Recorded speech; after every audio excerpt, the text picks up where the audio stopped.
можеш да се наречеш българин, ако не знаеш нищо за априлското въстание. От векове България била под тежко иго. Данъци, изнудване, потъпкана вяра и чест. Но в подножието на Балкана се зараждала искра.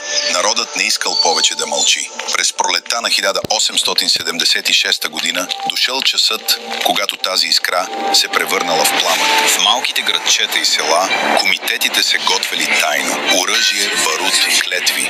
Мъжете знаели, че шансът е малък, но вярвали, че свободата струва повече от живота. На 20 април камбаната в Копривщица забила, първите изстрели прогърмели и въстанието започнало. Веста за бунта се разнесла бързо.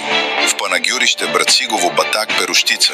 Хиляди въстаници, въоръжени с стари пушки, саби и дори вили и брадви, излезли на бой. Учители, свещеници, търговци, селяни, всички рамо до рамо, обединени от една мечта – свобода. Но срещу тях се изправила една могъща империя. Хиляди войници и башибозуци нахлули, превръщайки градове и села в пепелища. Копривщица устояла с дни.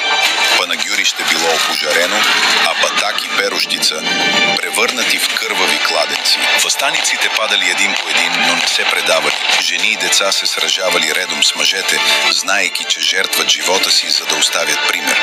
И макар въстанието да било потопено в огън и кръв, то разтърсило цяла Европа.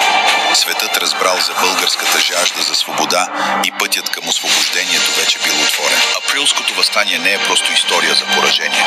То е история за куража да кажеш «стига», за силата на един народ, който предпочел смъртта пред робство.